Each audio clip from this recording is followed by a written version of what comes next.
벌써 한 해가 다 갔습니다. 이제 며칠 남았죠? 3일. 그 한 해가 또 시작하면 언제 갈고 그랬더니 오늘이 12월 28일 마지막 주일을 맞게 됐네요. 이날은 다시 돌아오지 않습니다. 그래서 이날을 즐기시기 바랍니다. 오늘 그래서 제목이 그의 은혜와 내 은혜. 내 은혜가 내게 족하도다. 내 능력이 약한 데서 온전하여 짐이라 하신지라 말씀하고 있습니다. 하나님의 은혜. 이 은혜가 내게 약한 데서 이걸 우리를 다 이끌어 주신다는 것입니다. 내가 약한 것은 그때의 강함이라 그랬습니다. 오늘 여러분 이제 3일 남았습니다. 한번 잘 마무리하시고 주님 우리가 2026년에 맞이할 때에 어떤 모습으로 어떤 마음으로 맞아야 될런지 다시 한번 각오를 다지시기 바랍니다.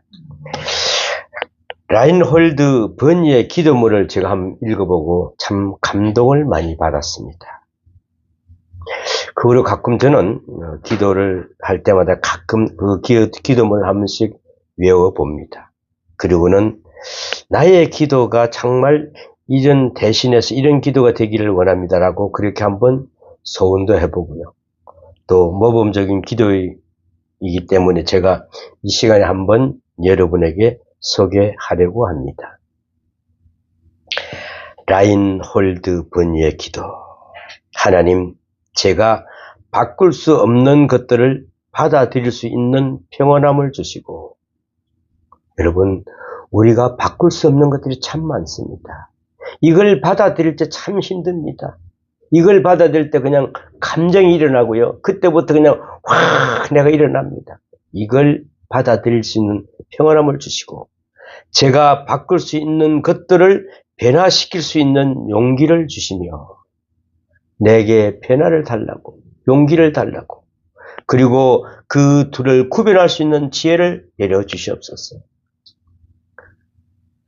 하루를 사는 동안 온전하게 살게 하시고 한순간을 사는 동안 진실로 즐겁게 하시며 고난을 평화로 가는 길목으로 받아들이게 하소서.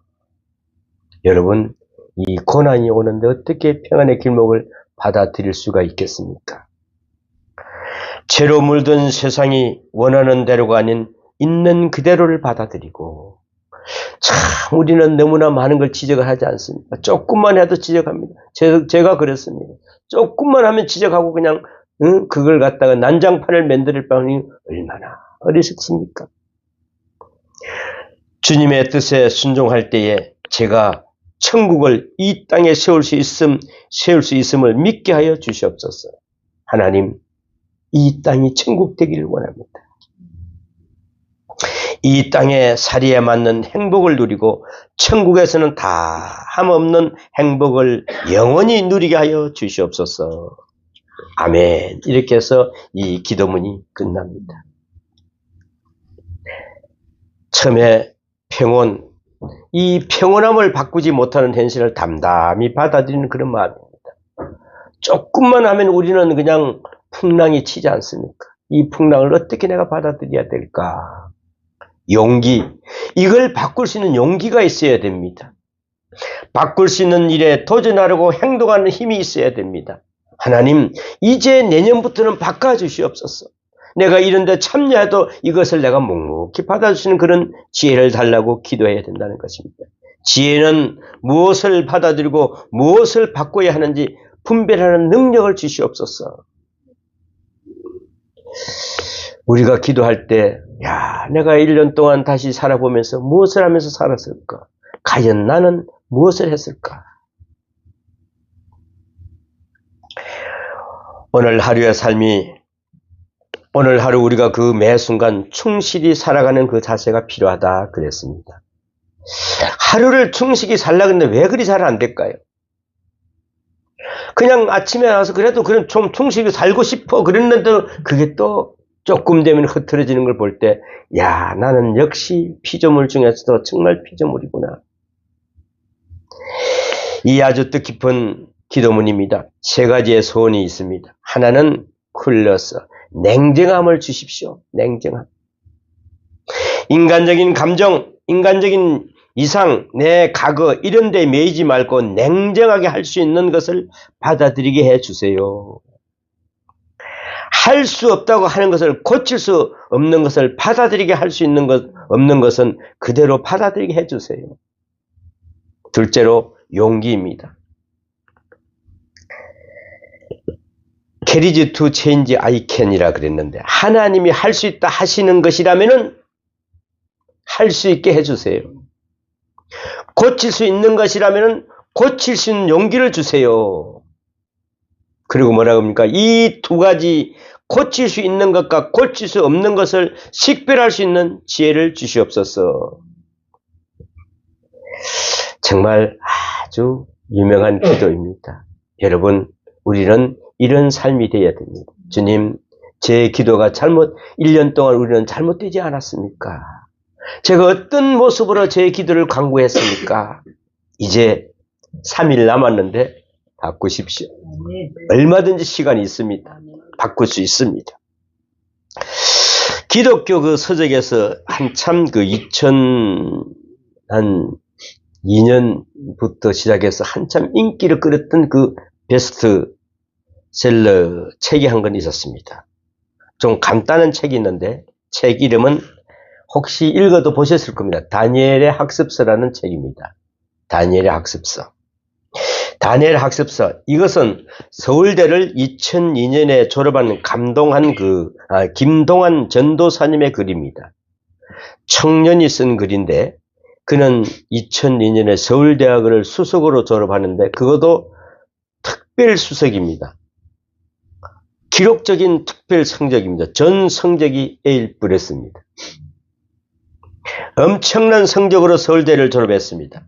많은 사람들이 그를 칭찬했습니다.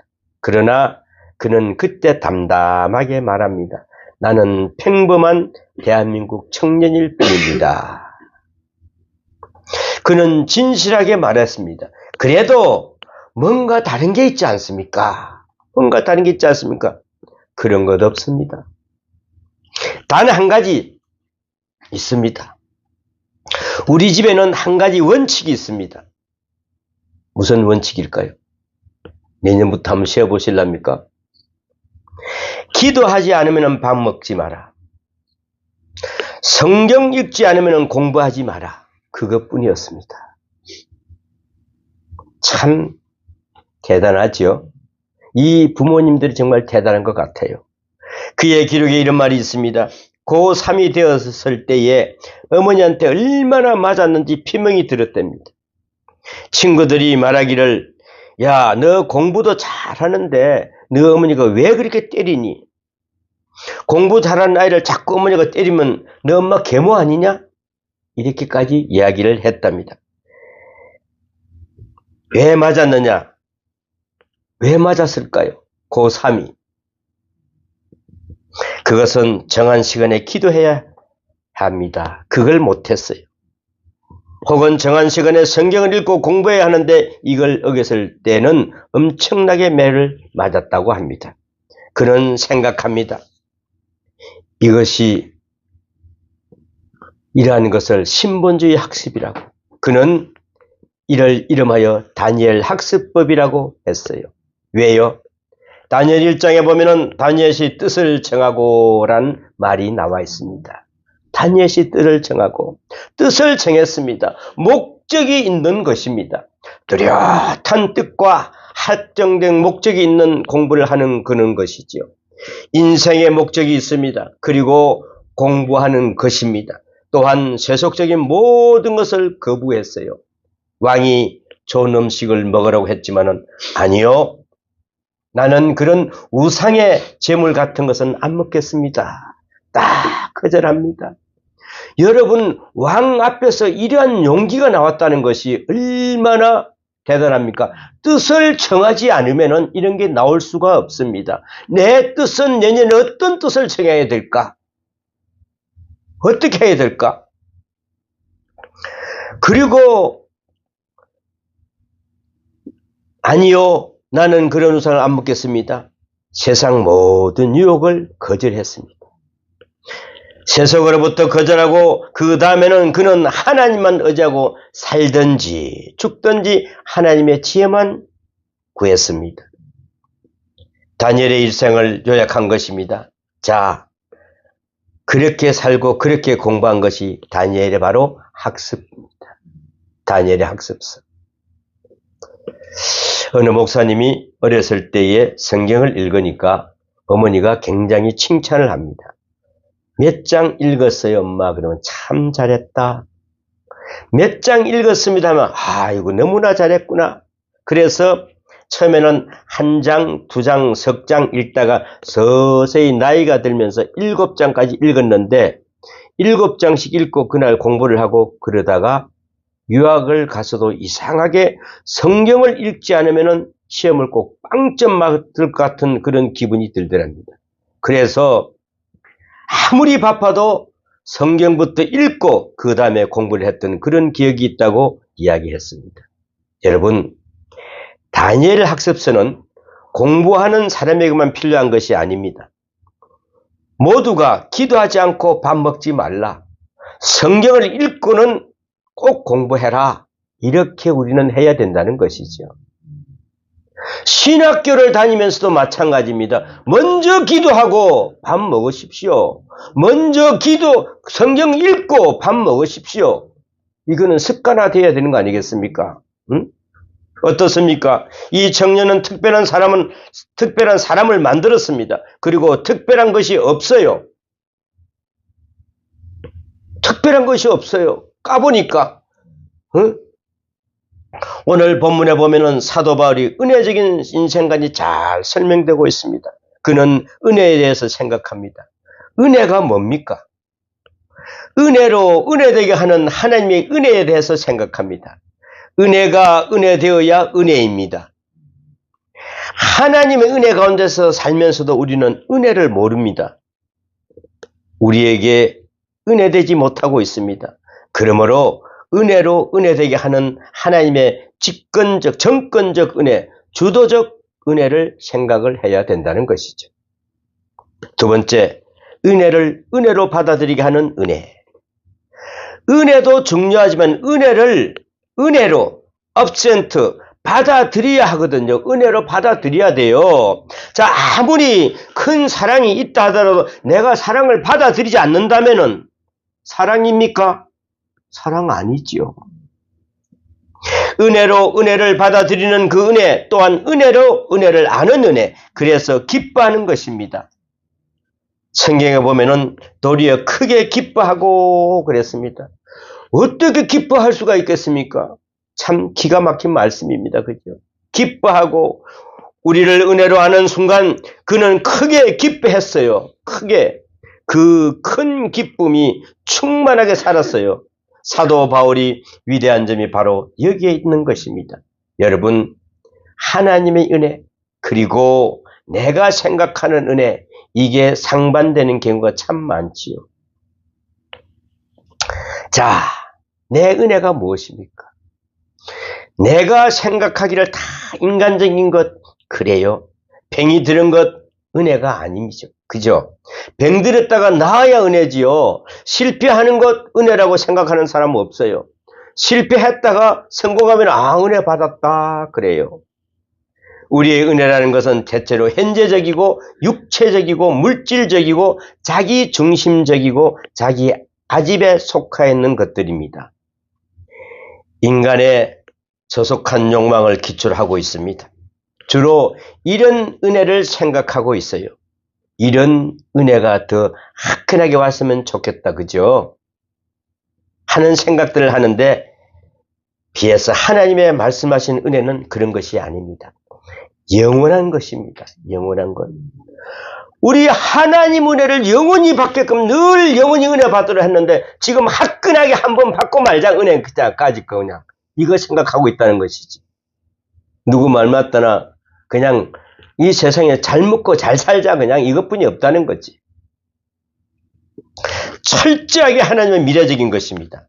철저하게 내세지향적이고 신령한 것입니다.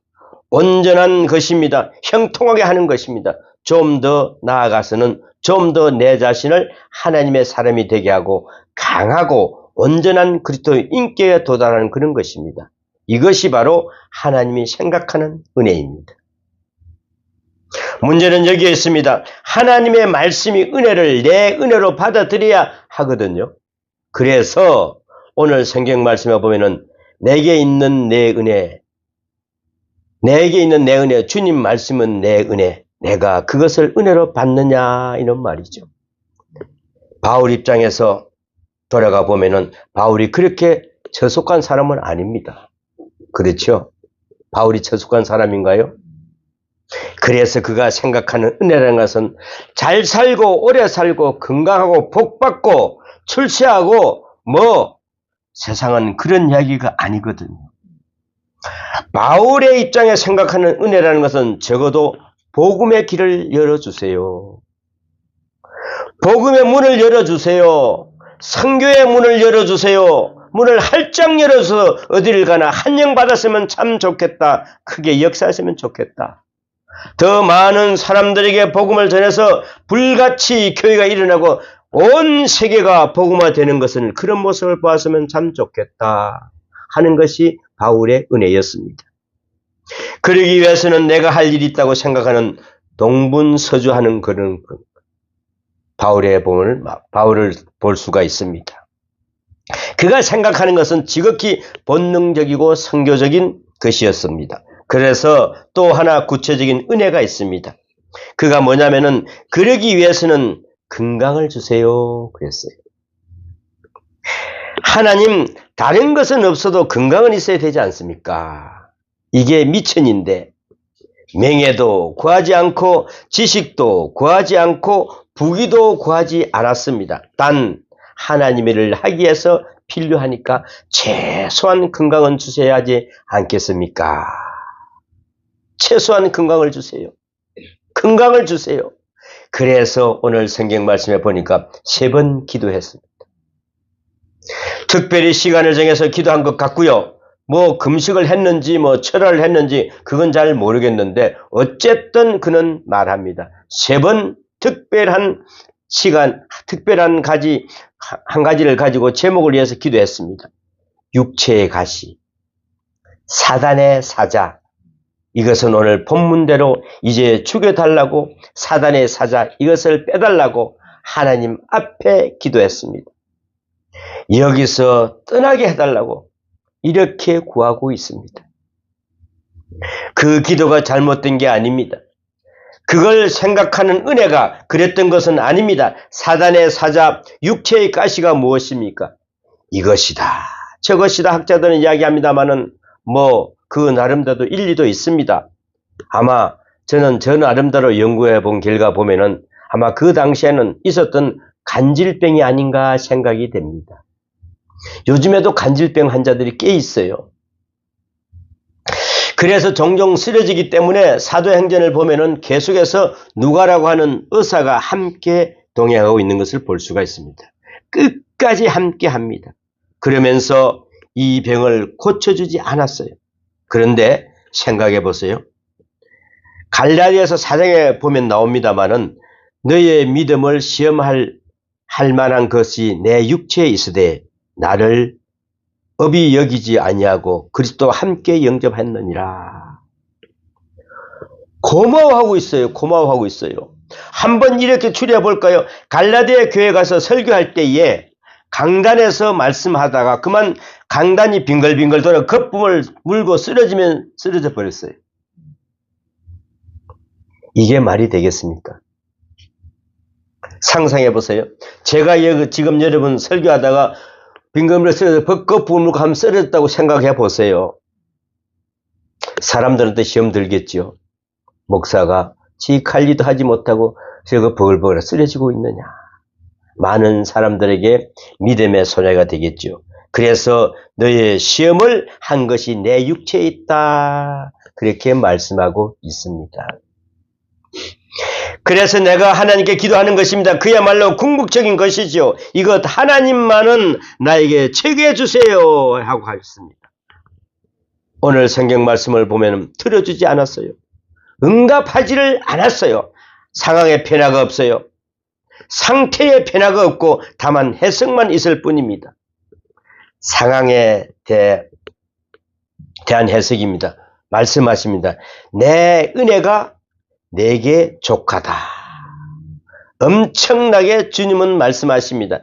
내 은혜가 그건 내 은혜다. 내가 지금 고민하고 있지만 그건 내 은혜다. 이대로가 내가 가진 불편한 몸이 이대로가 내 은혜다. 왜요? 난 큰 것을 원치 않아. 진실한 것을 원해. 위대한 역사를 바라지 않아. 겸손한 것을 원해. 자기 자랑을 하는 것은 그 사람, 그 은혜가 다 없어진다는 거다. 그랬습니다. 오직 주님만 자랑하는 그런 사람으로 살아가는 그런 사람으로 남기를 원한다. 그랬습니다. 내 은혜다. 너를 겸손하게 만들려고 너를 은혜되게 하려고 하고 너를 그리스도 안에서 강하게 만드는 것이 바로 이거다. 그러므로 내 은혜다라고 말씀하십니다. 내 은혜. 오늘 성경 말씀을 보면은 3번 기도했다고 했어요. 이 3번이라는 말은 중요한 의미가 있습니다. 랍비들의 경험에 의하면은 자식은 아버지에게 요청할 때에 우선 소원을 말한다고 합니다. 이걸 주세요. 저걸 주세요. 라고 하면 한 번 이야기를 했지요. 거절했어요. 2번째 이야기했어요. 거절했어요. 3번째 거절하면은 이젠 더 구하면 안 된다는 것입니다. 너는 이것을 가져서는 안 된다는 그런 뜻이라는 거죠. 그러면 그게 응답입니다. 그죠? 안 돼. 이걸 내가 너를 주고 싶지만 이걸 가질 수가 없어. 이거 응답이라는 거예요. 그래서 더 이상 구하지 않는다는 거예요. 그것 속에 아버지의 뜻이 있습니다. 이제는 아버지의 뜻을 받아들여야 된다는 것입니다. 그대로 받아들이는 것이 이것이 바로 히브리 사람들의 신앙이었습니다. 여러분, 무응답. 기도를 했는데 응답을 들을 수가 없어요. 안 된다. 안 되는 줄 알아. 그것을 응답으로 받아내는 것이죠.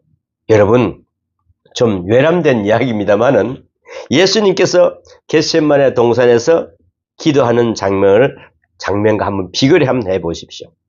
냉정하게 한번 보세요. 하나님, 이 잔을 내게서 지나가게 해주세요 라고 합니다. 십자가가 비켜가게 좀 해주세요.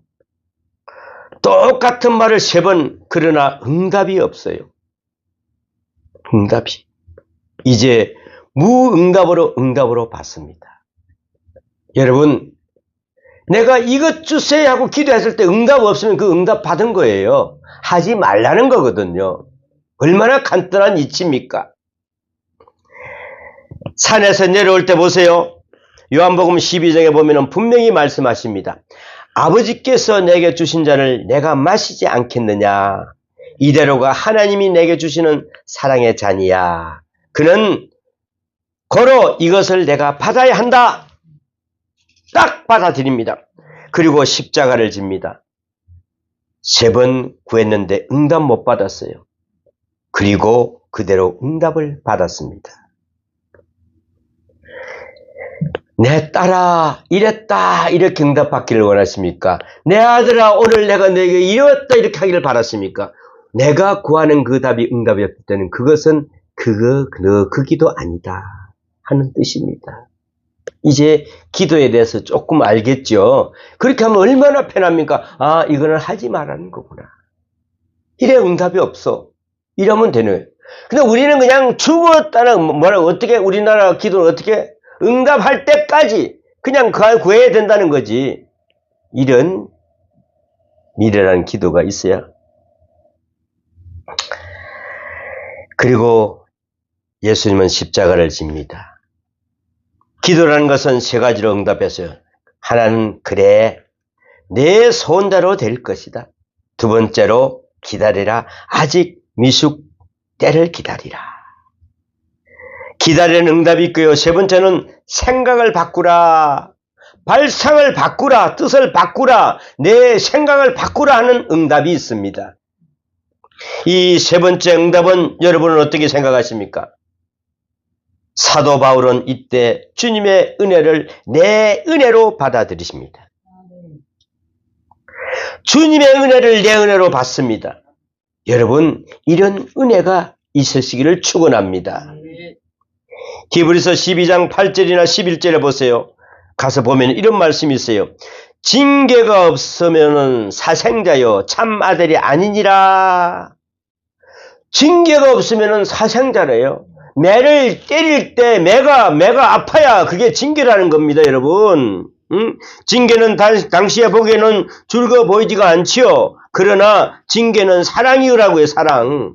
여러분, 징계 받으면서 기뻐할 사람 하나도 없습니다. 이야, 맞으면서 두드려 맞으면서 뭐가 기뻐할 거 하나도 없죠. 그에게는 어렵죠. 그래서 저는 어렸을 때에 아버지에게 매를 맞았어요. 이것을 향한 사랑이었습니다. 그걸 언제 알았냐면 40이 넘어서 알았어요. 그때는 아프기만 해서 하도 났어요. 그러나 철이 나면서 보니까 아니었다는 거지. 그때 우리 어머니가 그랬어요. 야, 아버지가 너를 때리고 얼마나 가슴 아파했는지 모른다. 그때는 그것도 그럼 안 때리면 되잖아. 그 왜 때려놓고 자기가 아파해. 저는 항상 이런 불만을 가지고 있었단 말이에요. 그런데 자기가 나를 오직 했으면 때렸겠냐고. 오직 했으면은 저를 위로하면서 아버지가 너를 때리면서 너무나 괴로워했다. 밤잠을 못 잤단다. 그런 이야기를 들을 때 사랑하기는 좀 했는가 보다. 그 사랑을 하긴 했는가 보다. 이 소리를 알았지. 정말 그게 내가 사랑인 줄 몰랐다는 거지. 철이 들고 보니까 이렇게 고마울 데가 없습니다. 그의 은혜가 이제 내 은혜가 되는 그런 것입니다. 이것이 바로 진정한 믿음입니다. 톨레이라고 하는 유명한 목사님이 있었습니다. 그는 부흥사였습니다. 부흥회에 참석한 어느 여자분이 찾아와서 목사님, 저는 예수 믿은 지도 꽤 오래됐고요. 부흥회도 참석을 여러 번 했는데 아직 구원에 대한 확신이 없습니다. 몇십 년을 예수를 믿었는데도 구원의 확신이 없다고 이야기 나옵니다. 그럴 수 있습니다. 어떻게 하면은 구원의 확신을 얻을 수 있겠습니까? 이렇게 목사님에게 물어봅니다. 목사님은 정말 지혜롭게 대답을 했습니다. 돌아가서 이제는 다른 기도는 다 그만두고 단 한 가지만 기도만 하십시오. 하나님, 나 자신을 알게 해주세요. 내가 어떤 사람입니까? 내 운명이 무엇입니까? 나라는 사람을 보여주세요. 라고 기도를 했답니다. 어느 날 이 여자분이 기도를 하는데 하나님의 심판대에 딱 서 있는 자기 모습을 보이는데 얼마나 추하고 더러운지 만신창이가 되어서 머리부터 발끝까지 더럽고 추해서 자기가 봐도 고개를 들 수 없는 그런 모습이더랍니다. 그는 그 추한 모습을 보면서 몸부림을 치고 눈을 떴답니다. 그리고 그 목사님에게 달려갔습니다. 목사님, 제가 제 모습을 알았습니다. 저는 어떻게 할까요? 이제는 어떻게 해야 되겠습니까? 그래서 목사님이 다시 기도하세요. 이제는 십자가를 보여주세요라고 기도하십시오. 십자가를 바라보는 그 많은 순간 얼마나 죄짐이 다 벗어지고 깨끗한 흰옷을 입은 하나님의 백성이 되고 그 다음에는 얼마나 엄청난 사랑을 받는 사람이 됐다는 것을 볼 수가 있었답니다. 나는 그리스도 안에서 너무도 많은 소중한 존재였구나. 그러나 나는 너덜너덜한 옷을 입어서 늘 밖에서만 돌았구나. 구원받은 것도 자신도 확신 못하고 돌았구나 하고 생각을 했답니다. 여러분, 우리는 그리스도 안에서 이렇게 소중할 수가 없습니다. 너무나 소중한 존재들입니다. 우리가 1년 동안 훅떡 지나갔다고 생각하지만은 이 1년 동안 우리가 쌓은 기도와 그 모든 성경 말씀이 차곡차곡 쌓여 있을 것입니다. 아, 하나님, 제 누더기 옷을 벗게 하여 주시옵소서. 주님이 십자가를 바라보게 하여 주시옵소서. 이런 모습이 돌아와야 됩니다. 그래서 구원이 확신이 있는 참 하나님의 딸이 되었다고 그는 고백합니다. 여러분, 이대로는 하나님께서 우리에게 시련도 주시고 실패도 주시고 고통도 주시고 아니 질병까지도 주십니다. 성도 여러분, 아직도 내 은혜에 집착하고 계십니까? 내 은혜 아닙니다.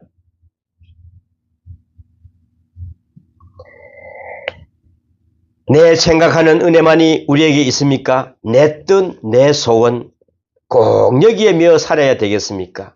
이제는 잘 이해가 되지도 않고 때로는 납득도 되지 않을 때도 있습니다. 그래도 그의 은혜를 인정해야 됩니다. 하나님 은혜를 인정하십시오. 그 은혜를 받아들여야 합니다. 그 은혜를 믿고 수락하고 받아들이는 그 나아가서 그 은혜를 충만하게 할 때에 바울처럼 오히려 크게 기뻐함으로 그리스도 안에서 내 안에 머물게 하고 그리스도 안에서 자랑하고 그 은혜 안에서 겸손하고 그 그리스도 안에서 강하게 되는 자신을 발견할 수가 있을 것입니다. 내게 있는 은혜가 족하다. 여러분, 오늘 이런 은혜가 들리시기를 축원합니다. 그렇다면은 주님이 주신 은혜가 바로 내 은혜입니다. 내게 만족합니다. 이것이 바로 믿음입니다.